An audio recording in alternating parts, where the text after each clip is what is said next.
Panginoon, salamat sa mga biyaya na aking natatanggap sa araw-araw.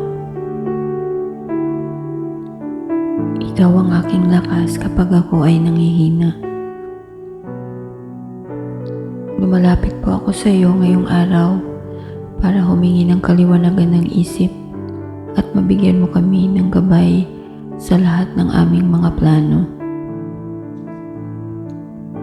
Hindi ko alam kung ano ang magiging hinaharap ko.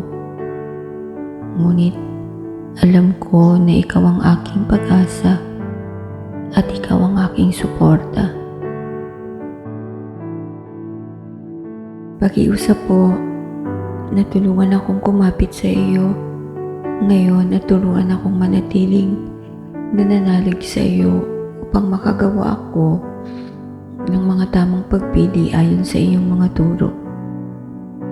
Pakiusap po na tulungan akong kumilos ayon sa katotohanan sa halip ng aking damdamin.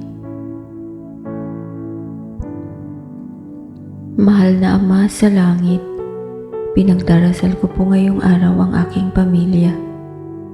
Sana po ay madalas na lumapit sa iyo ang aking pamilya upang sambahin ka at mapalapit sa iyo. Naway, sundin po namin ang iyong mga turo at walhatiin ang iyong pangalan sa aming buhay. Naway, huwag mo pong hayaang sakupin ng takot at kalungkutan ng aking mga puso kapag dumating ang mga problema at karamdaman sa aking pamilya. Sa halip po, bigyan mo po kami ng pananampalataya at lakas upang harapin ang mga ito. O Panginoon, bantayan mo po ang aking pamilya, pangunahan ang kanilang buhay at samahan sila sa lahat ng oras. Salamat Panginoon sa lahat-lahat. Ako po ay magtitiwala sa iyong mga plano. Sa pangalan ni Jesus. Amen.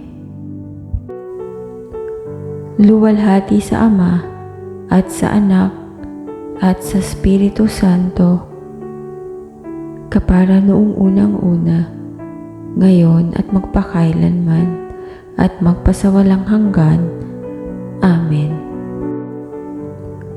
Luwalhati sa Ama at sa Anak at sa Espiritu Santo, kapara noong unang-una, ngayon at magpakailanman at magpasawalang hanggan. Amen. Luwalhati sa Ama at sa Anak at sa Espiritu Santo, kapara noong unang-una, ngayon at magpakailanman at magpasawalang hanggan. Amen.